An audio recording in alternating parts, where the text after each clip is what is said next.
कातिल चाहे जितना मर्जी सातिर हो, लेकिन आखिरकार कुछ न कुछ सुराग छूट ही जाता है। और 3 बड़े झूठ सोनम के निकल करके सामने आए हैं, जिसकी वजह से पुलिस का डंडा सोनम के सिर पर आकर के बजने लगा। 3 बड़े झूठ।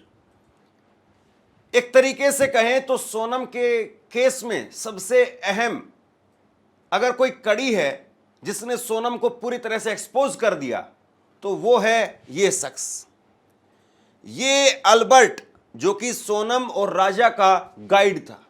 ये अल्बर्ट वो शख्स है जिसने सोनम के केस में पूरी तरह से चिट्ठा खोल करके रख दिया। और अल्बर्ट ने इन 3 लोगों के बारे में बताया जो कि राजा के साथ में चल रहे थे। ये तस्वीरें निकल करके सामने आई कुछ वहां से। ये 3 लोग जो इंदौर के थे, ये 3 लोग जो कि राज कुशवाहा के दोस्त थे, ये 3 लोग जिनके नाम आकाश राजपूत, विशाल चौहान और आनंद है। ये तीनों लोग राजा के साथ में चल रहे थे। इन तीनों लोगों को पहले 50,000 रुपए दे करके और बाद में रकम बढ़ा दी गई और सोनम ने यह कहा कि मारना तो पड़ेगा ही, 20 लाख रुपए ले लो। सोनम रघुवंशी के 3 बड़े झूठ जिसकी वजह से सोनम फंसती चली गई। अल्बर्ट ने पूरा किस्सा खोल करके रख दिया। अल्बर्ट ने एक एक कड़ी वहां पर पुलिस को दिखाई और सोनम जो झूठ बोलती चली गई, वो झूठ उसको फंसाते चले गए। 2 जून को जब हम राजा रघुवंशी की बॉडी हमें मिली, तो हमें समझ में आ गया कि ये मामूली मिसिंग केस नहीं है। इसके इन्वेस्टिगेशन के लिए हमें एसआईटी बनाई। हमारी अलग अलग टीमों ने अलग अलग सबूत इकट्ठा किए। इन सभी सबूतों को जोड़ने के बाद में हमने सोनम को इस केस की मुख्य आरोपी कहा। तो पुलिस, एक तरीके से मेघालय की पुलिस को इस बात के लिए सलाम करना चाहिए कि मेघालय में करीब 29 लाख की आबादी है, 11,000 वहां पर पुलिस फोर्स है, और वहां पर पुलिस ने जिस तरीके से इस पूरे केस को खोल करके रख दिया, यह बहुत बड़ी बात है। सबसे पहला झूठ जिसकी वजह से सोनम फंस गई, पहला झूठ सोनम ने बोला, राजा की हत्या के बाद में उसने सास को फोन किया, अपनी सास को फोन लगाया और झूठ कहा। 2 जून को राजा की लाश मिलने के बाद मेघालय पुलिस ने एसआईटी का गठन किया था। इन्वेस्टिगेशन टीम सोनम की तलाश कर रही थी। इस दौरान टीम को पता चला कि 23 मई को दोपहर 1:43 पर सोनम ने इंदौर में अपनी सास उमा रघुवंशी को फोन किया। सास ने सोनम से पूछा कि बेटा खाना खाया कि नहीं खाया, तो सोनम ने जवाब दिया कि मम्मी मेरा उपवास है, यानी मेरा आज व्रत है।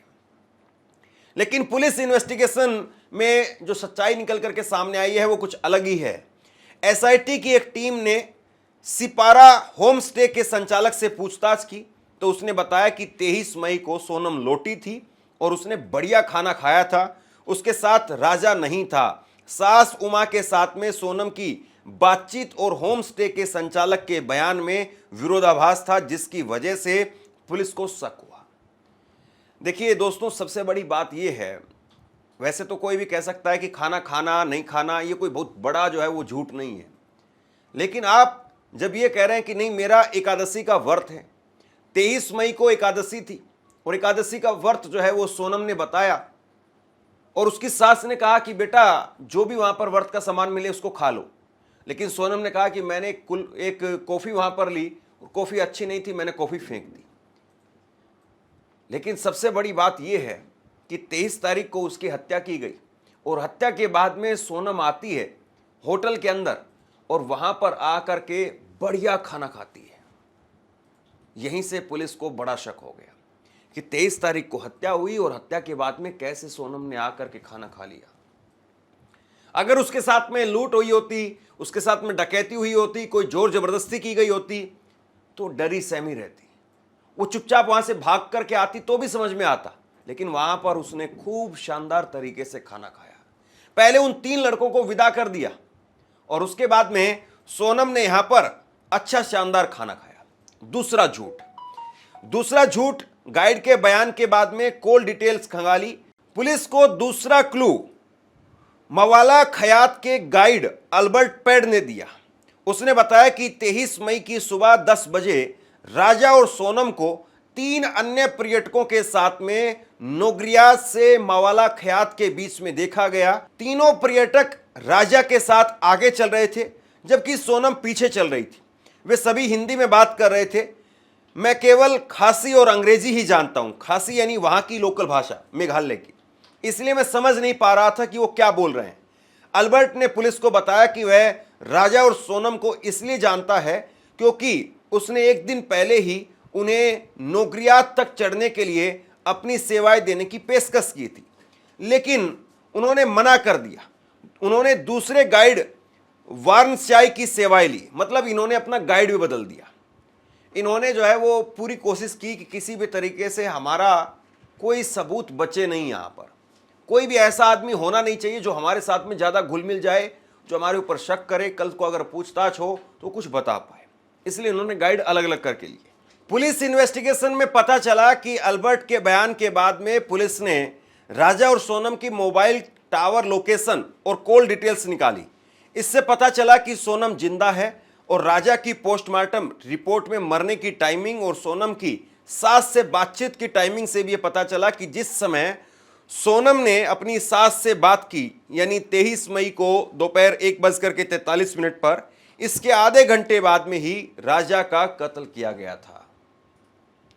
यानी आखिरी वक्त जब वो बात कर रही थी, जब तक राजा की सांसें चल रही थी, और इसीलिए वो पीछे पीछे चल रही थी कि राजा किसी से बात नहीं कर पाए। अगर कुछ अलग अलग राजा को महसूस हो रहा है तो किसी के साथ में शेयर नहीं कर पाए, किसी को बता नहीं पाए, लेकिन सोनम का पूरा प्लान था। तीसरा झूठ, हनीमून कपल की सोशल मीडिया पर सेल्फी नहीं। राजा और सोनम 21 तारीख को शिलोंग पहुंचे। यहां उन्होंने एक होटल में रूम लिया। 22 मई को दोनों शोहरा के लिए निकले। शोहरा में थाने के पास में ही बने एक होटल में कमरा लेने पहुंचे, मगर होटल में जगह नहीं थी। उन्होंने होटल में अपना सामान रखा और घूमने निकल गए।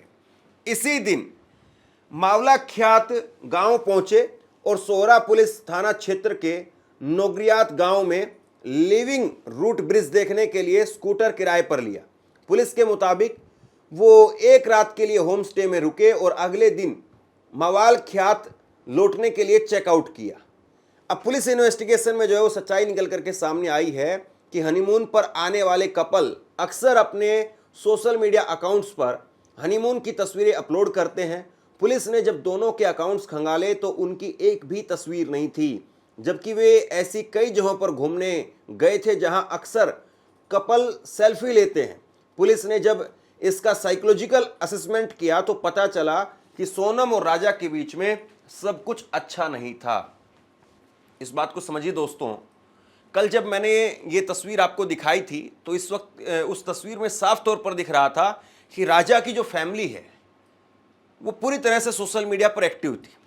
राजा खूब रील बनाता था। राजा की बहुत सारी रील जो है वो सामने आई, और इन रील में अगर आप देखेंगे, जरा आप अपनी स्क्रीन पर भी देखिए, इन रील्स में अगर आप देखेंगे तो राजा अपनी शादी से भी खुश था, वैसे भी खुश मिजाज का लड़का था।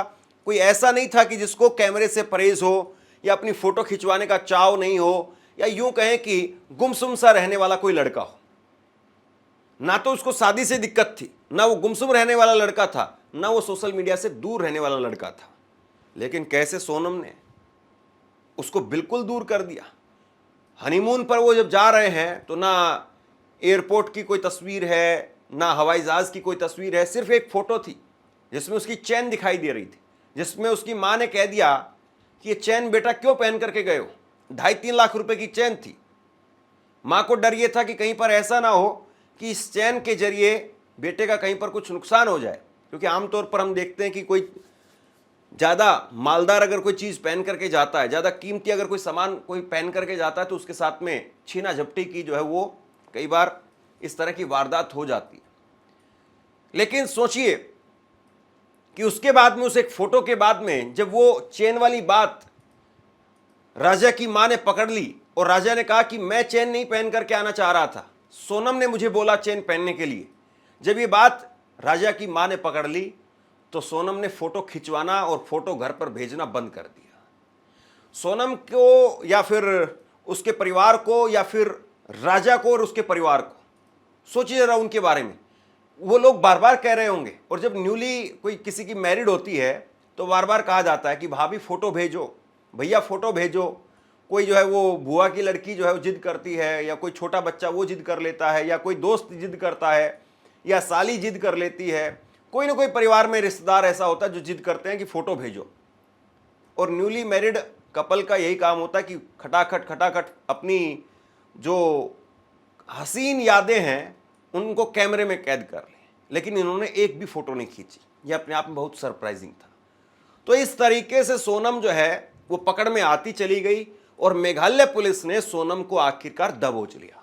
मेघालय पुलिस इस सारी इन्वेस्टिगेशन के बाद में ये मान करके चल रहा है कि सोनम ही असली मास्टरमाइंड जो है वो है।